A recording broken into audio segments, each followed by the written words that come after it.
I will lay down the burdens of my father and carry on the legacy of love. If I stumble and fall, help me up, one and all, and we will carry on with love. I will sidestep the sorrows of my mother and carry on the legacy of joy. If I stumble and fall, help me up, one and all, and we will carry on with joy. I will understand the anger of my sisters and carry on the legacy of hope. If I stumble and fall, help me up, one and all, and we will carry on with hope. I will let go the ego of my brothers and carry on the legacy of grace. If I stumble and fall, help me up, one and all, and we will carry on with grace. I will honor the intentions of my teachers and carry on the legacy of life. If I stumble and fall, help me up, one and all, and we will carry on with life. I will tend to the nurturing of my children and carry on the legacy of hope. If I stumble and fall, help me up, one and all, and we will carry on with hope. I will listen to the call of my relations and carry on the legacy of life.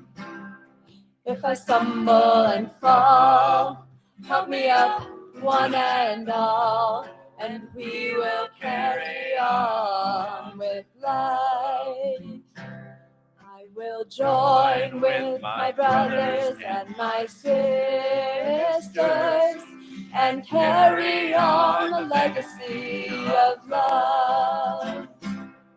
If I stumble and fall, help me up, one and all, and we will carry on with love. I will join with my brothers and my sisters and carry on the legacy of love.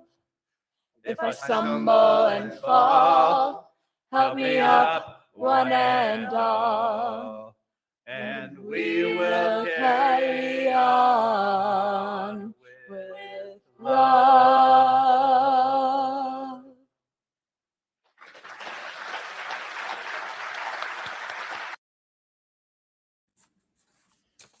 Hi, everyone. Welcome to our. I'm Caroline Slobodian, Major Gifts Officer for Clean Water Action and Clean Water Fund. We're glad you're here with us tonight. I see many familiar faces, alumni, people I've met along the way, staff, former staff. And don't worry about me being on stage because I'm not going to ask you for money yet.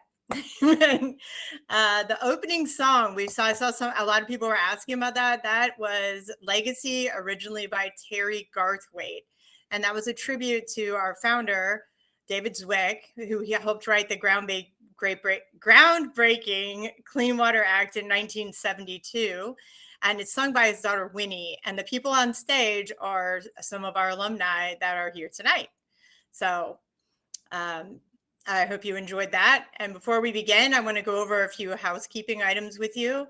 We're going to have 3 additional social times. They're going to be longer than what we just had. We just want to make sure everybody was able to kind of get a little introduction and navigating around. Then these are going to happen after each wine tasting and at the end of the event.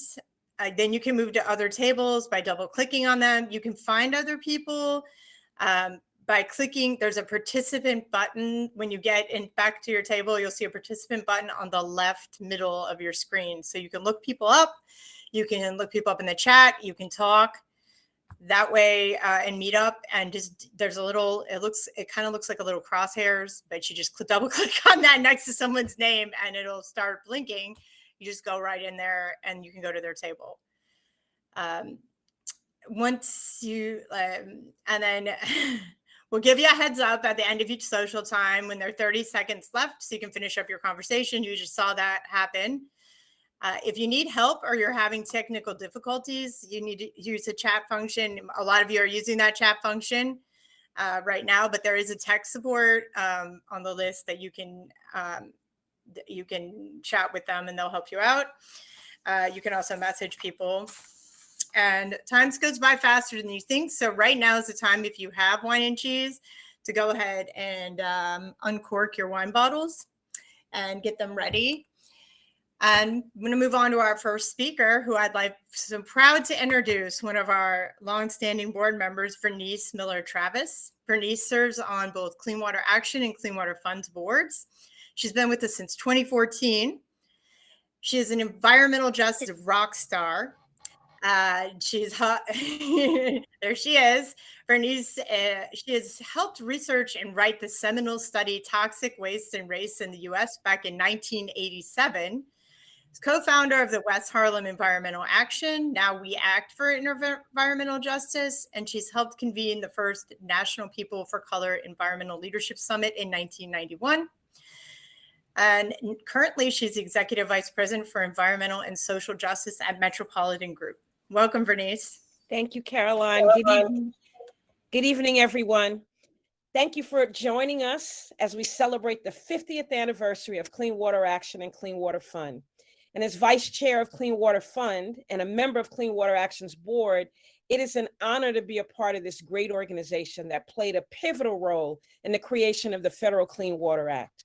The Clean Water Act was groundbreaking in 1972 as the first federal protection of our waters and keeping our rivers from catching on fire from the reckless action of polluters. For your viewing pleasure, we'd like to now share a video that offers a sweep of many of the actions and campaigns that Clean Water Action has led over the last 50 years. Check out the hairstyles, or should I say the hair? Oh my.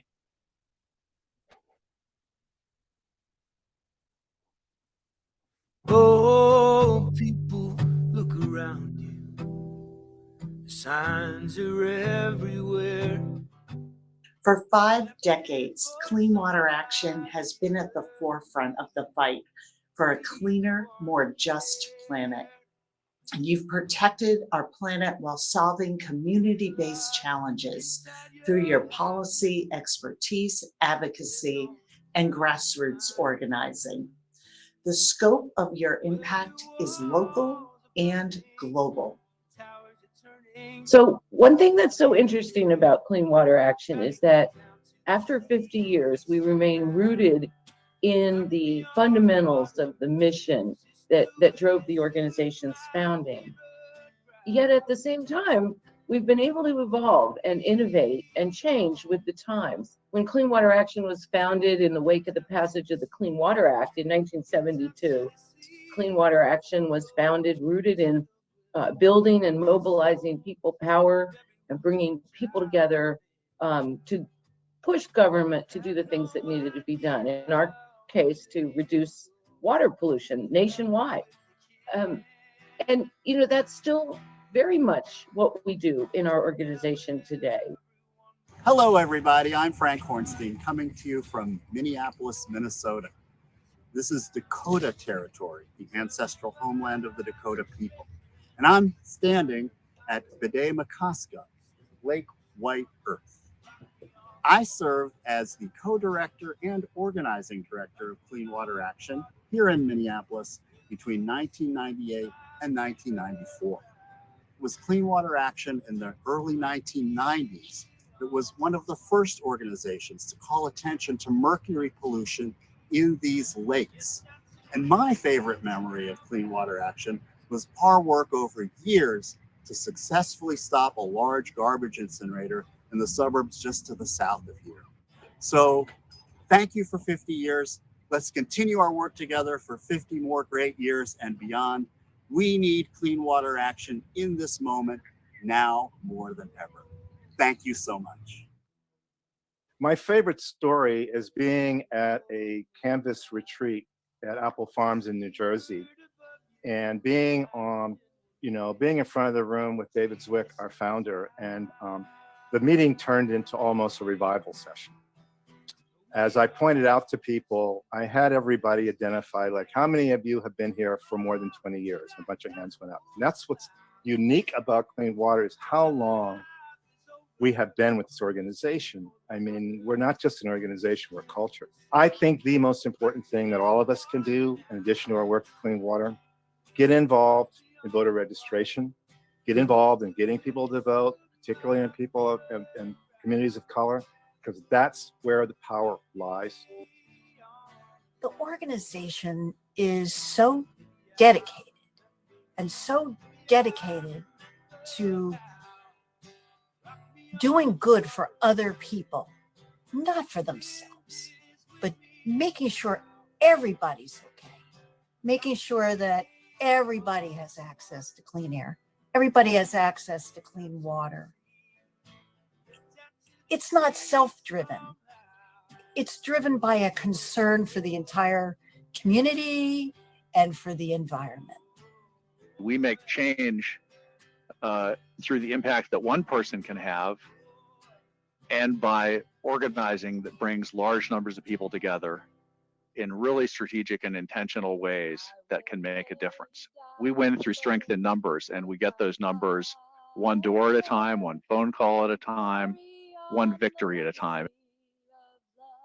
I was very proud of the fact that we always chose races where we would really make the difference, and that the field canvas and the phone canvas working together with our overall efforts would make the difference in the campaign.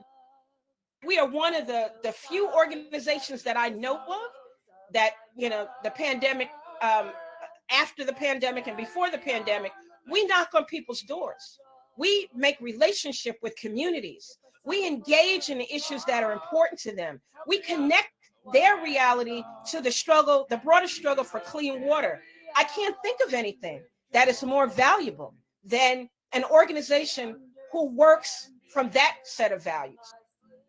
When I came to work with Clean Water and first met Dave Zwick, his vision that we could make democracy work to protect our people, to protect the planet, and to create a more just world really resonated with me.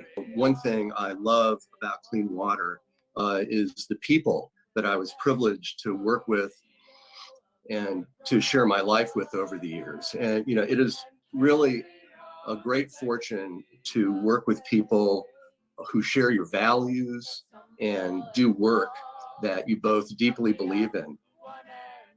What's the future of Clean Water? Well, I hope it is bright, because we absolutely need groups like Clean Water. We need them here in Lansing advocating for good policy, but we also need them out there on the doorsteps of residents all over our state, explaining to them what's at stake, explaining to them what might be an emergent issue in their community, and trying to get them involved and invested around their water and around protecting clean water. Hi, my name is Paulina Casasola, and I work as a climate justice organizer at our Boston office. And my dream for the next 50 years at Clean Water Action is that we will create more partnerships with environmental justice organizations that are at the front line of the climate justice movement, and we will find more solutions that are equitable and just and will help us address the climate crisis together. Oh, people, look around. The signs are everywhere.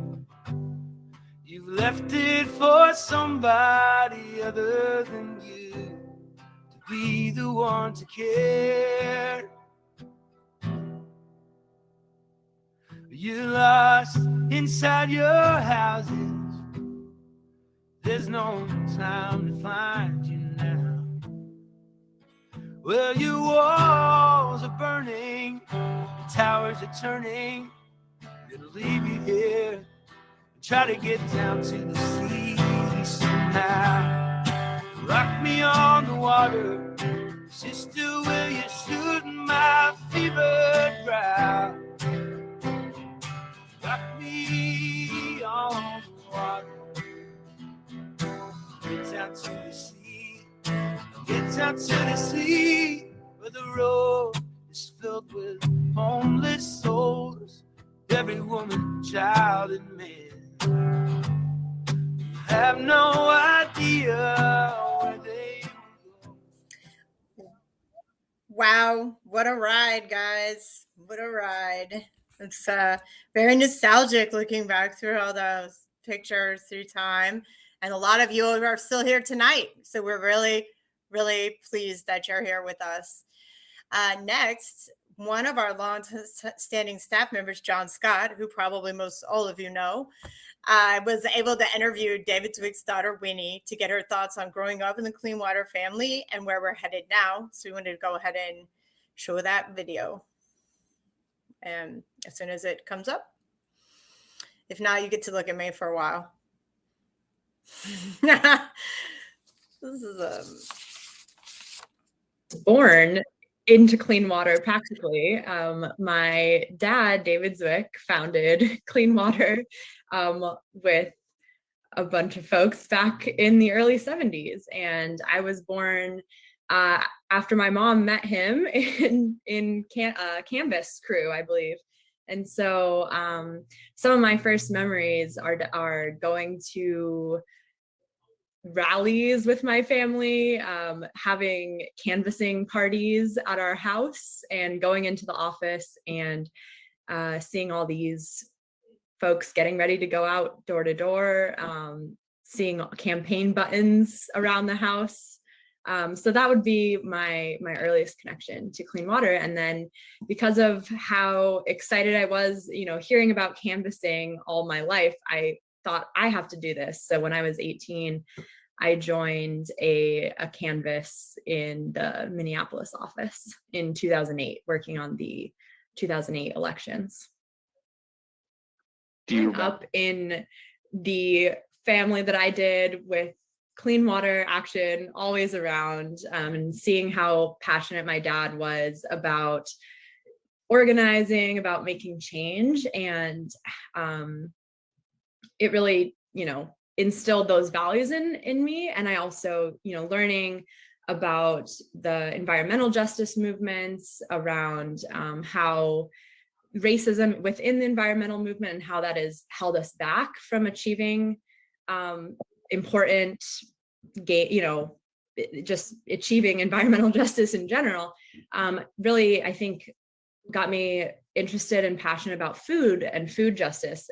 Going to school, there was a lot of farming around me, so I ended up doing a lot of work with youth and with farming and economic development. And then that led me to an amazing organization in New York called Brand Workers that organizes food manufacturing workers in New York City, mostly immigrant workers of color, and supports them to organize their own unions. And I was really excited. I worked there for 6 years, and got me really excited about, how all of these different issues can, come together, and how people can come together to make structural change in our economy, and that affects our environment, obviously. And yeah, so those are some of the things that, Clean Water Action definitely has influenced me to do. And what are you doing now? And today I am working at a private foundation in New York called the Foundation for a Just Society, and supporting the leadership team there. And the foundation works on supporting gender justice and LGBTQ-led movements around the world. And, this kind of intersectional approach obviously has been informed by all of these experiences, including Clean Water Action. My hope for Clean Water Action over the next 50 years would be to stay grounded in the history of the beginnings of the organization that when I heard them told by my dad over the years were so important to our country and exciting to bring this model of organizing everyday people and holding the government accountable and fighting for livable, healthy communities.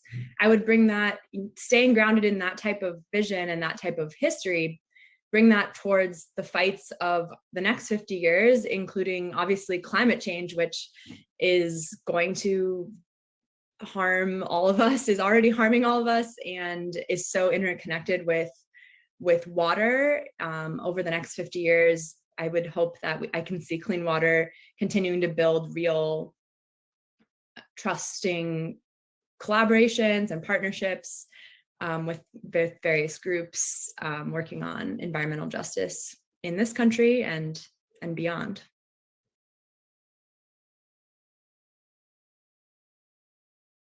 All right. Definitely, the apple definitely does not fall far from the tree. Next, I would like to introduce the man of the hour, our president and CEO, Bob Wendelgas. Bob, most probably of you know him as well. Bob has been with Clean Water Action for almost 32 years, if you can believe that. 32, Bob. 32, Caroline. Well, I've been there for some. He's been our president and CEO since November 2010. Prior to that, he spent 5 years as our National Deputy Director for Clean Water Action, working with its state offices on planning and implementation on campaigns, elections, and fundraising. He also served 15 years as Pennsylvania's State Director for Clean Water Action, guiding our work on water, pesticides, toxic issues in the state, and helping organize and lead the statewide Watershed Coalition. He's been a member of Pennsylvania's Water Resources Advisory Committee and Small Systems Work Group of the US EPA's National Drinking Water Advisory Committee. So I think we can say Bob is pretty dedicated to water. And I'm going to hand this over to you, Bob. Thanks, Caroline. Well, so good evening, everyone. And it is really exciting to see you all here tonight and to be with you tonight. I definitely want to join with Caroline and Vernice to welcome everybody to our 50th birthday celebration and to thank you for joining in with us tonight. Before I forget, let me do some housekeeping thank yous. So first, a thank you to the teams that organized this event, largely our development and communications teams, which are led by Andrea Herman and Latrice Harrison. So that includes Caroline, whom you've met, John Scott and Courtney Gockman from the development side, and Jenny Vickers and Jen Schlicht on the comm side. And then I want to give a special shout out to Cindy Lupi, who has been chairing our 50th anniversary celebration for this full year and has done just great work. For example, helping accumulate some of the stories that you saw in that video a little bit earlier. And I know I've missed other folks, so if I didn't call you out, my apologies. Really a heartfelt thank you to everybody who helped organize this special event. To those of you and to people not here tonight, but to anyone who sponsored this event and all of you who bought tickets, appreciate your support and commitment. Your financial support to Clean Water Action and Clean Water Fund is critical. I often say this when I talk with canvassers, individual donations are the best kind of money because unlike grants, they don't come with strings attached. And we can use them wherever we need to, whenever we need to, whatever is more important. So thank you all for your generosity, not just tonight, but certainly over the past 50 years. To John Lockwood, for those of you who may not know John's father, Peter Lockwood, was one of the founders of Clean Water Action back in the 70s with Dave Zwick and served on our board for 40 plus years and was a wonderful member of the board. But John and his wine company, Enfield Wine Company, we appreciate your involvement and can't wait can't wait to taste your selections. And then just a thank you up front to some of the people you're going to hear remarks from later on. Senator Sheldon Whitehouse from Rhode Island, Representative Rashida Tlaib from Michigan, and State Senator Stephanie Chang and Lieutenant Governor Garland Gilchrist from Michigan as well. Appreciate their support for us and for our work. So this past year has been a really interesting and exciting time for clean water, particularly on the federal level. After just too many years of frustration or even during the Trump administration struggle, we finally made some huge progress in addressing some of the water issues that we've worked on for a number of years. Our work really helped to make sure that water needs got reflected in two of the major pieces of legislation that got passed over the past year: the bipartisan infrastructure law that President Biden signed last year, and then the Inflation Reduction Act that got signed earlier this year. Both are really groundbreaking laws that will finally provide some desperately needed investments in both protecting our water and fighting climate change. The bipartisan infrastructure law includes $55 billion in really desperately needed money to upgrade our water infrastructure, not only protecting our drinking water, but also dealing with the wastewater side of things. And really importantly, and one of the things that we fought very hard for, that includes $15 billion for finally getting the lead out of our tap water, for finally really making a serious effort to get lead service lines and lead pipes out of our water systems once and for all.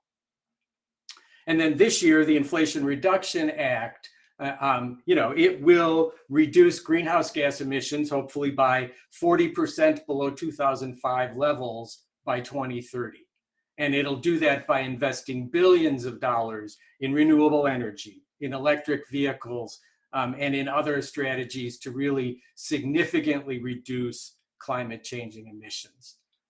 Those are all huge accomplishments, huge victories, and clean water played an important role in making sure that particularly the water pieces and the water related pieces of those bills stayed intact through all of the changes that happened over the past 2 years. But as clean water does, we also did huge amounts of work and made some really exciting at the state level as well, from coast to coast, from California to Rhode Island.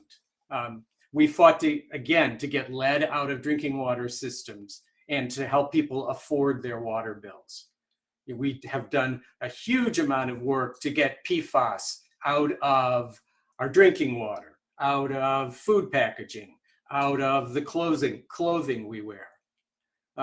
We worked to expand renewable energy in a number of states, particularly pushing for expansion of offshore wind. We have consistently worked at the state level and at the federal level to protect frontline communities and to really work to make sure that their needs around climate change and polluted air and water are prioritized and addressed. And then lastly, we have worked and made some important progress over the past couple of years to stop the what I call the plastic tsunami, by working to ban some of the worst offenders, like the really flimsy plastic bags that I see in the river every time I go rowing, but also then working to convince businesses and institutions and even consumers to switch back, because I often refer to it as going back to the future. It's switching back from all of these single-use disposable products back to the reusable products that we in fact used to use. So lots of accomplishments over the past year, but certainly lots of work still to be done. And your support tonight and in the future will enable us to get that done. The bottom line is that people can't live without clean water. But for many people in the US, access to clean, safe water is not a reality. And as climate change happens, our water supplies are only going to get more unpredictable. In many parts of the US right now, especially the West and the Southwest, there already isn't enough water available to meet people's needs. Thousands of wells in California have run dry this year, and lots more are going to suffer that same fate as the mega drought continues and worsens. Meanwhile, in other parts of the US, we have the exact opposite problem. There's too much water. And as we know, as the climate warms, storms are going to get more intense, flooding is going to get worse. And then there's, other kinds of threats that get added in that are even more directly man-made. For example, just a few weeks ago, you saw a couple pictures in the show earlier. Just a few weeks ago, a bunch of us were at a rally, and I spoke at a rally on the steps of the US Supreme Court, working to keep the US Supreme Court from gutting significant parts of the Clean Water Act. So there is a lot of work yet to be done to protect our water and our communities. And with your support, Clean Water Action will keep on doing that work for another 50 years. I'm really proud to have been associated with Clean Water for the 32 years that Caroline mentioned, whether as state director or national deputy director, or these past 12 years as president and CEO. I think many of you know that as of the end of this year, I'll be retiring as Clean Water's president and handing that responsibility over to a new person. The search for my successor is well underway, and I am just completely confident that a new president will continue the awesome work that we have done for the past 50 years. One of the things that Gary said his comments, Gary Steinberg said in his comments in the video a little bit earlier, really struck home with me, because it is totally true for me as well. It has been an honor and a privilege to work with an amazing group of people over the past 32 years, and to be part of an incredible team of people that has done amazing work. And I know that tradition will continue into the future, and that we'll be seeing even more exciting victories and successes from Clean Water in the future. So thank you again for joining us tonight. Thank you again for your support and for helping us celebrate Clean Water Action's 50th birthday. But let's not let the celebration end here. Please spread the word about our cause. Invite friends and family members to become members and donors. They can sign up through our website. Please know that we appreciate you, and we know that we can't do it without you. So I'm going to introduce 3 videos and 1 live speaker as well. So the first video I want to introduce is from Senator Sheldon Whitehouse from the state of Rhode Island, the Ocean State. Senator Whitehouse was, before he was senator, was a U.S. attorney and attorney general in Rhode Island, and has been in the U.S. Senate from Rhode Island since 2007. Longtime friend of Clean Water in the Ocean State, and also longtime supporter, probably one of the leading voices on the need to address climate change in the U.S. Senate.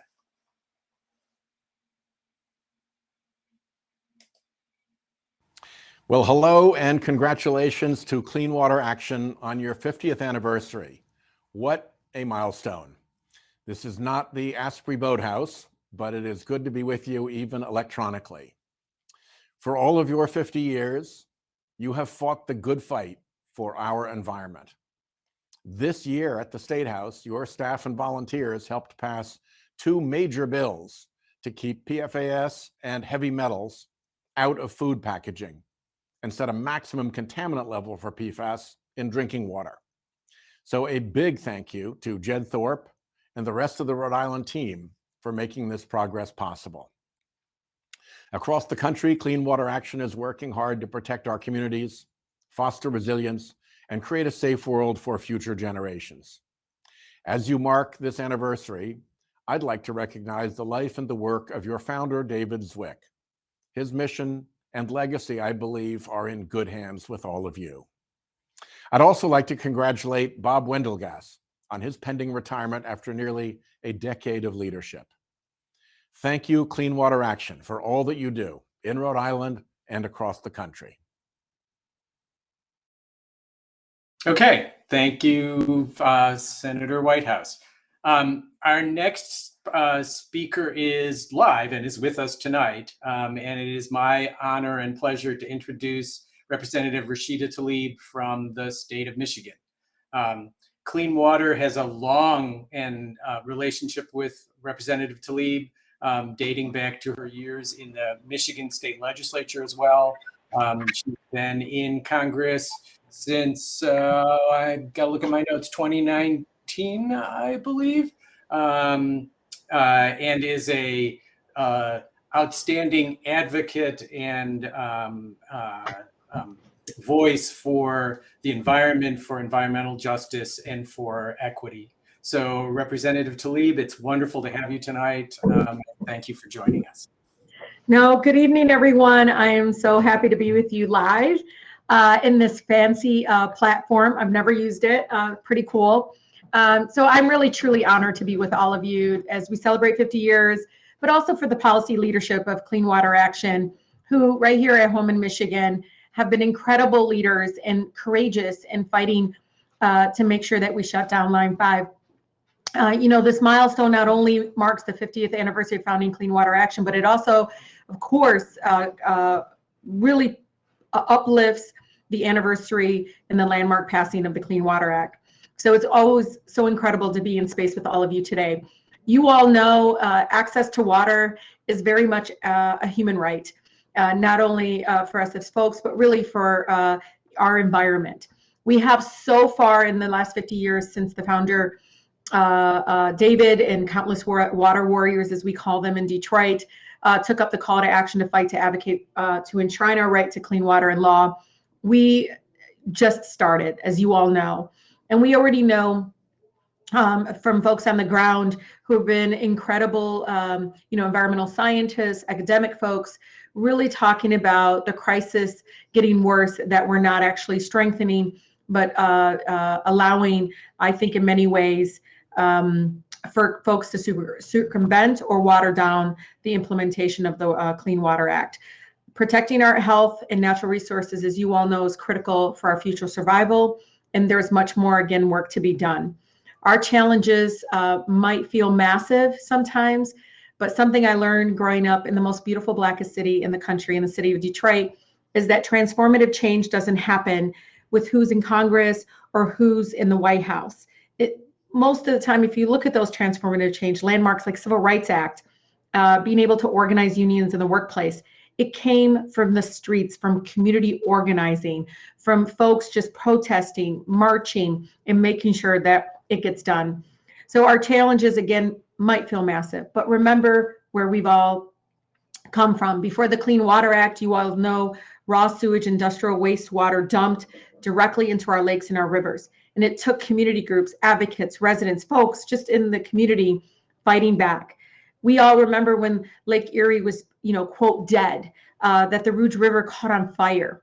But advocates through the years of organized struggle, changed public awareness, got through policymakers and saved our waters. And you all are continuing that legacy and that work. One of the fondest memories I have as a member of Congress is when I kayaked down the Rouge River with Congresswoman Debbie Dingell. And we saw a beautiful painted, no joke, just the most gorgeous painted turtle.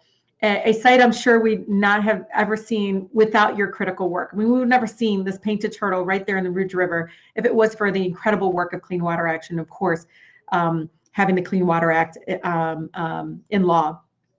And so, water warriors, thank you. Thank you for pushing that water is a human right, non-negotiable, that everyone needs water to live. Yet so many of our communities, as you know, need us to continue this fight worldwide. And right here in our own backyard in the United States of America, still are fighting to access clean, affordable water. You all know from Flint to Jackson, our work isn't done until every community across our nation enjoys safe and clean water. But together, and you guys know this, we are stronger than the forces that want to treat our waters as their dumping grounds. And so I just want you to know, without your tremendous advocacy and work of organizations like you all, Clean Water Action, and our partners and our supporters and everyone as you all come together, you are helping make sure, because I know our world would be totally different, look totally different if it wasn't for you all. So these efforts mean that our water is cleaner, our waterways are preserved for recreation, and wildlife and their habitats are protected. So as we celebrate 50th anniversary of the Clean Water Act and the incredible work of Clean Water Action, let's reflect on how far we've come in protecting our natural resources, as well as understanding that work just was the seeds to continue pushing and again, making, protecting our waterways. I am so grateful for all of you. You give credibility to someone like myself who's moving with the sense of urgency that is needed when it comes to our water. And so again, I'm incredibly grateful to celebrate this landmark, but also celebrate your incredible work. Thank you. Thank you for pushing the needle and this important, incredibly important issue. I know from, again, Detroit to all over the world, there's more of us that are fighting to make this happen. So thank you all so much. And remember, and always, water is a human right. Thank you all again for allowing me to share space with you all tonight. So we have two more videos that I want to introduce, both from the state of Michigan. One from State Senator Stephanie Chang, who I'll talk about in a minute, and the second from Lieutenant Governor Garland Gilchrist. So Senator Chang is going to be up first.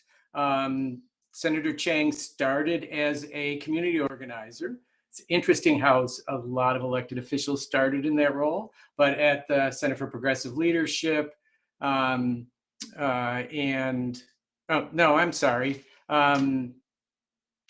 as an organizer as well, but was in the Michigan legislature, has been in the Michigan legislature for a number of years, served as the state house starting in 2015. We gave her an award as Michigan Legislator of the Year back in 2018, and is now a member of the Michigan State Senate. And then the second video is from the Lieutenant Governor of the state of Michigan, Lieutenant Governor under Governor Gretchen Whitmer. So since 2019, another community organizer, worked for the Center for Community Change and other organizations before he jumped into the political world. So let's just cut to the videos from the two of them.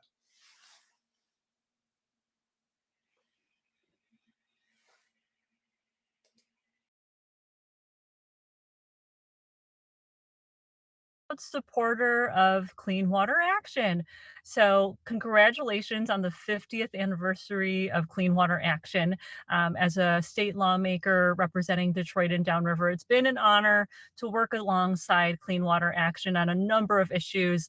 You know, Michigan is the home of the Great Lakes, and we're surrounded by fresh water, and making sure that we're doing everything we can to protect our waterways and our drinking water is a huge, huge priority for many of us. And so I'm just really proud to have worked with Clean Water Action. You know, back in 2019, when we were dealing with the aftermath of a big dock collapse in my district, it was an honor to work alongside a number of environmental organizations to craft policies to make sure that we're protecting our waterways.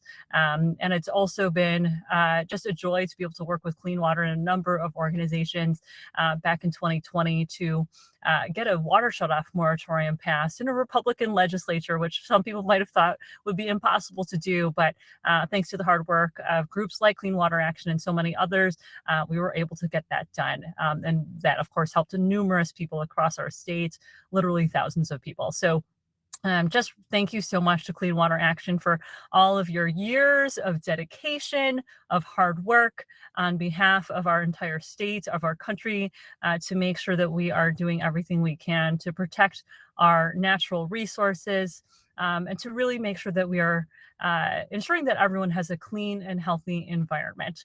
So again, this is Stephanie Chang wishing Clean Water Action a very, very happy 50th anniversary.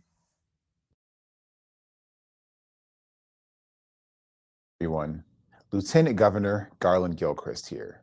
It is an honor to join you to celebrate 50 years of Clean Water Action.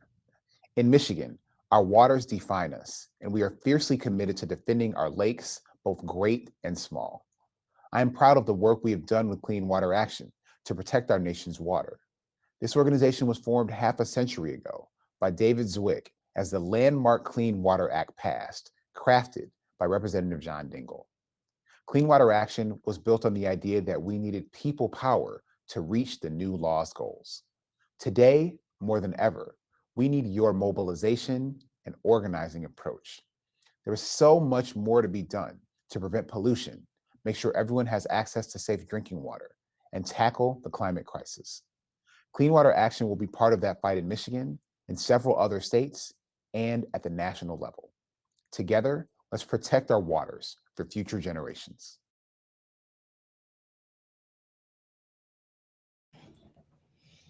Hello again, everyone. Well, you know, the reason that we're all here is because this is a fundraiser, right? And that is the purpose of this great event tonight, is to raise money for Clean Water Action. We'd like to give special thanks to our sponsors who made this event possible. I know you all have already donated, but I'm asking you please to give generously one more time. And if you can tonight, for 50 years, we have primarily depended on the support of grassroots donations raised through our amazing door-to-door canvas operation and organizers for mostly our operating budget. So every dollar you give allows us to stay fully engaged in the fight for clean water and its full implementation. Recently, a case was heard on the opening day of the new term of the Supreme Court to significantly limit the protections of the Clean Water Act and the ability of US EPA to deploy its regulatory power. The battle is by no means over. We need your financial support now more than ever to continue the essential work of Clean Water Action.